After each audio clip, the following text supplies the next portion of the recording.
Earl Show. In the studio today, we have a couple of guests, but we'll be introducing them in a minute.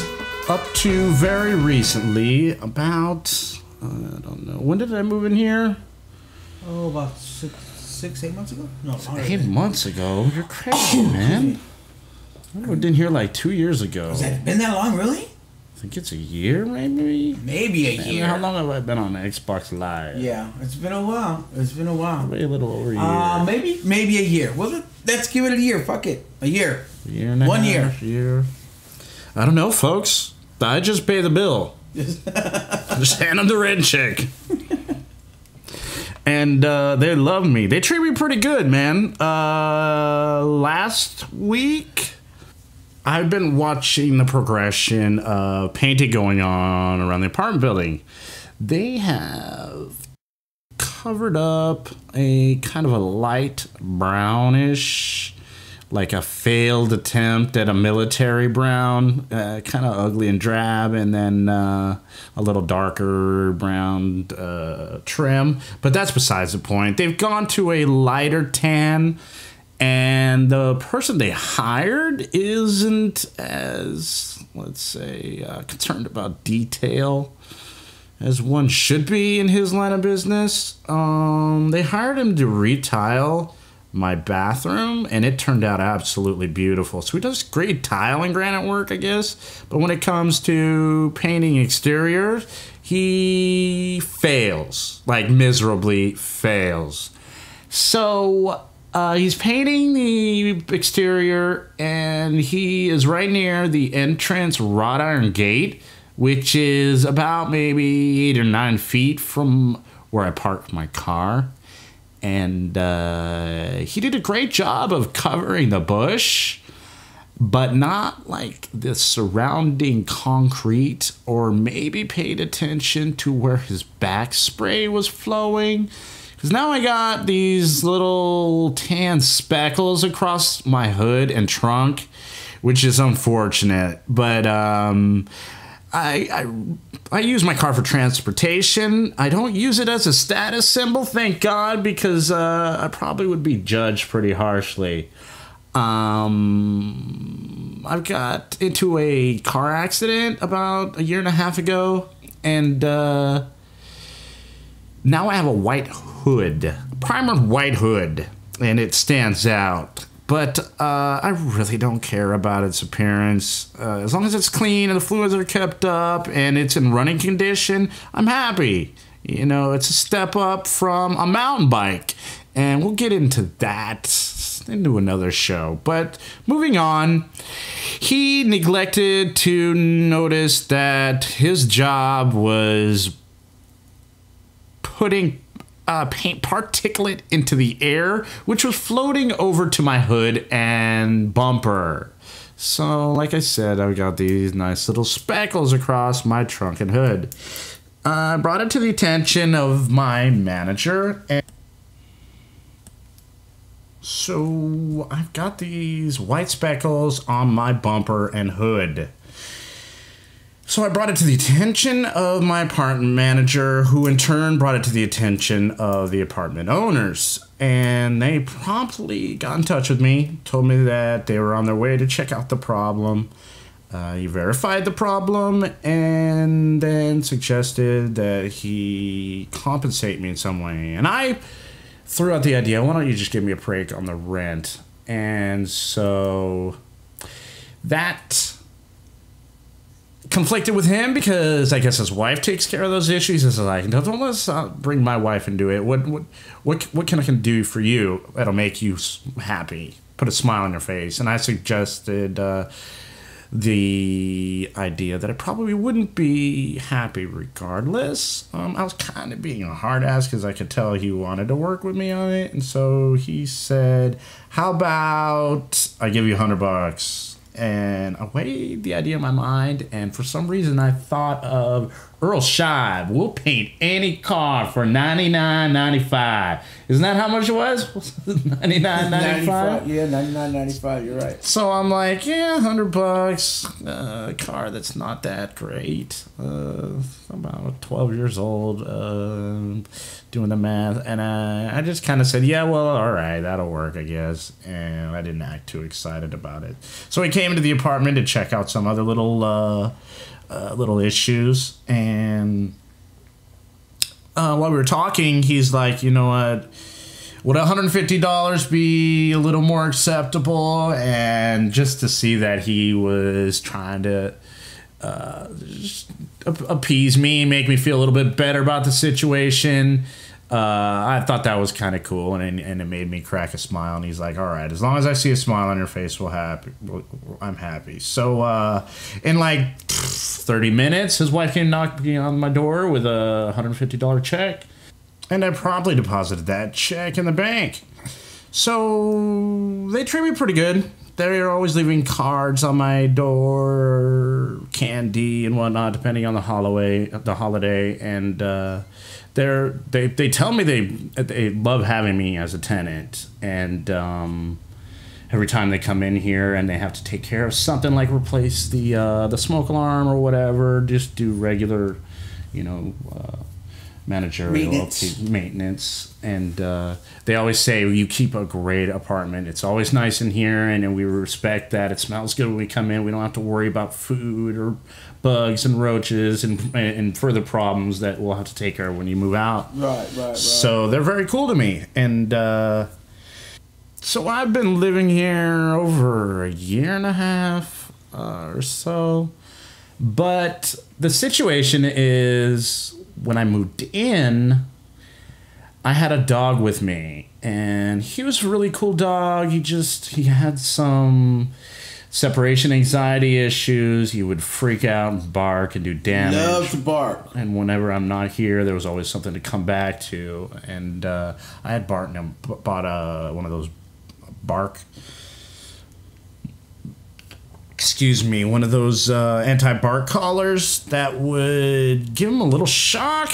Kind of bothered me, but I had to take care of the issue. I was getting complaints from neighbors wherever I lived. I had a girlfriend once she got too loud when I slept with her. I had to use one of those on her. Wow. Just want to throw that in there. All right. I'm sorry. Was that a pro or a con? You know what? It was both. I'm sorry. I just had Did that add to an interesting sexual dynamic, or did that dry her up, so to speak? No, it definitely did not dry her up. That's a definite. That's fascinating. I'm sorry I interrupted your story there. That's all right. It's a two-man show. So, dog apartment moving in. Dog barks.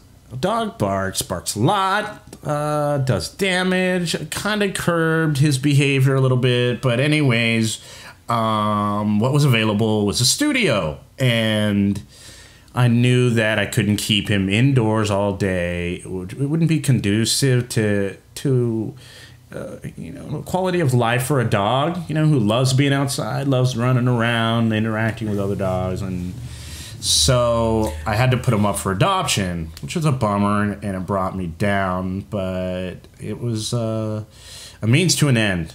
But you live and you learn. I've got a lot of history with animals, and some of them have taught me good lessons. Some of them have scarred me deeply. But I'm not going to bring the show down, but I think we'll talk about that eventually in a future show. But when it comes to this situation, it transitions into how I met our guests. So I'm one of the owners that when I got a dog, it's not just like an ornament for the yard. It was like an addition to a family. I really got into him, took him around wherever I went. I have two cats, places. And they're definitely family. I've had my one cat, Pirate. I've had her for 12 years. Pirate's very cool. Why is he called Pirate? A lot of people would think it's because she only has one eye, but that's not the case. She actually. I used to go to work, and when I came, And usually home, a pirate with one eye carries a patch. right. You should implement that into his life. Well, this is why I called her Pirate. It's actually 2 words, pirate. Okay. And what it was, you know those little pecan pies that you buy at the stores, and they're for like $1.25 or whatnot. And I would come home from work, and I would take it, and I would set it on my little table, and I'd go jump in the shower. And the 2 or 3 times that I did that, I came back and the pie was gone. And I was drinking a lot at the time, so I thought maybe I was just too fucked up or whatnot, you know. And so one day I set it there, and I guess I got out of the shower early. And what happened was I happened to come around the corner, and I seen her literally grabbing my pie and dragging it off into the little corner so she could munch on it. And I'd had the cat for like maybe. What was the size of the pie to cat size ratio? Like a 3-inch pie, a little pie. You buy them in the little packages, you know. So barely like an eighth of the way to the cat. Yeah, she literally grabbed it and pulled it. And it wasn't like a big old like a homemade apple pie, no. Right, like a Marie Callender's pie. No, not at all, not at all. And up until that point, I'd had the cat for about I want to say about 4 years. And up until that point, people would say, "What's the name of your cat?" And I would say, "Shut the fuck up, you stupid cat," because I would never feed it, and it would always fucking cry.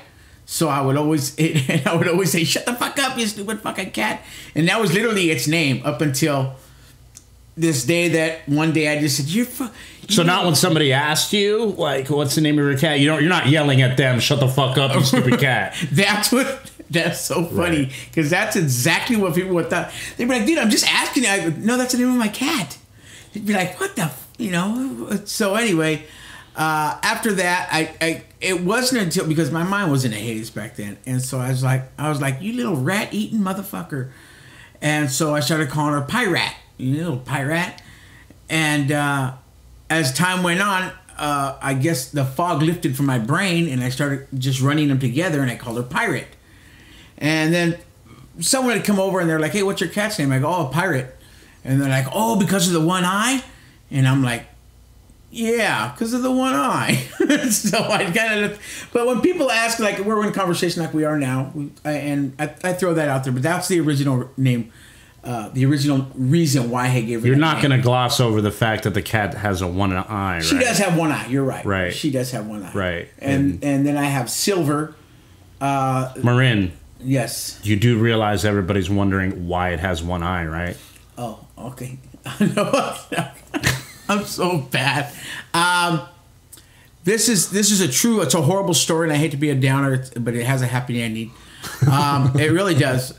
When the cat was about maybe 3 weeks old, if that, it was born under my apartment, and my neighbor, whose name will remain nameless, Randy, he was having fun one day, and he decided to shoot at the cats with a paintball gun, and he literally blew her eye out.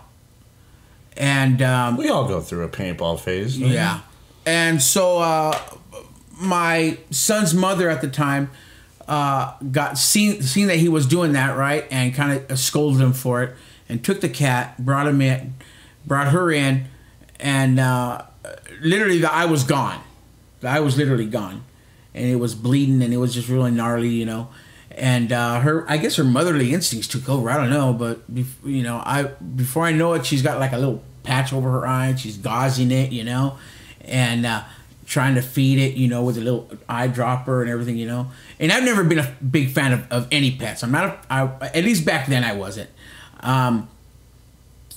My son was like 19 days old at the time, and I just thought, well, what do we need a cat for? It's just another responsibility, you know. I got a kid on the way. I have a kid there, you know, and I'm worried about a little cat, you know.